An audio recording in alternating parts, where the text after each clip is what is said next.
ब्राह्मण, चोर और राक्षस। यह कहानी बहुत पुराने समय की है। एक कुटिया में एक ब्राह्मण रहते थे। ब्राह्मण मतलब साधु।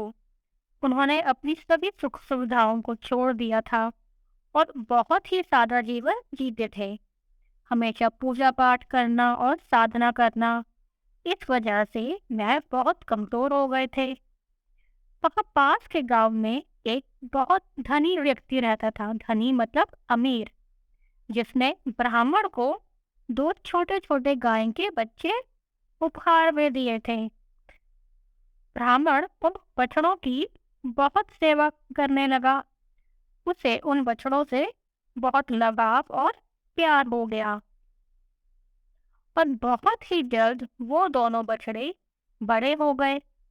एक दिन एक चोर ब्राह्मण की कुटिया के पास से गुजर रहा था। तभी उसकी नजर उन दोनों बछड़ों पर पड़ी। अब उसके मन में लालच आ गया और वह उन बछड़ों को चुराने की योजना बनाने लगा। योजना मतलब प्लान। जब वह अंधेरी रात में ब्राह्मण की झोपड़ी की तरफ जा रहा था, तभी अचानक एक बहुत बड़े राक्षस ने उसका रास्ता रोक लिया। चोर चोर बहुत डर गया। राक्षस ने बहुत गुस्से में चोर से पूछा, तुम कहाँ जा रहे हो? सच बताओ, वरना मैं तुम्हें अभी खा जाऊंगा। अब चोर तो पहले से ही बहुत डरा हुआ था, इसलिए उसने अपना सारा प्लान राक्षस को सच सच बता दिया। बहुत सोचने के बाद राक्षस चोर से बोला, मुझे अपने साथ ले चलो। तुम उन बछड़ों को चुरा लेना और मैं उस ब्राह्मण को सोते हुए ही खा जाऊंगा। अब चोर और राक्षस ब्राह्मण की कुटिया के पास पहुंच गए और सबके सोने का इंतजार करने लगे। जब ब्राह्मण सो गया तो राक्षस उसे मारने आगे बढ़ा।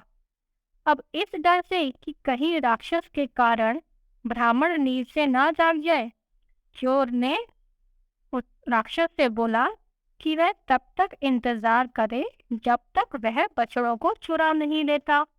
पर राक्षस अपनी जिद पर अड़ गया। मैं पहले ब्राह्मण को खाऊंगा, नहीं तो बछड़ों के शोर से ब्राह्मण उठ जाएगा। अब चोर और राक्षस का झगड़ा बढ़ गया और उस शोर के कारण ब्राह्मण जाग गया। उसने देखा कि एक इंसान और एक राक्षस उसके घर में खड़े हुए हैं। अब दोनों रंगे हाथ पकड़े जा चुके थे। राक्षस ने चोर की सारी बात ब्राह्मण को बता दी। इस पर चोर को और गुस्सा आ गया। उसने चीख कर कहा, ये राक्षस आपको जिंदा ही खा जाना चाहता था। राक्षस को मंत्रों से बहुत डर लगता था, इसलिए वह जान बचाकर भागा और ब्राह्मण चोर के पीछे डंडा लेकर भागा।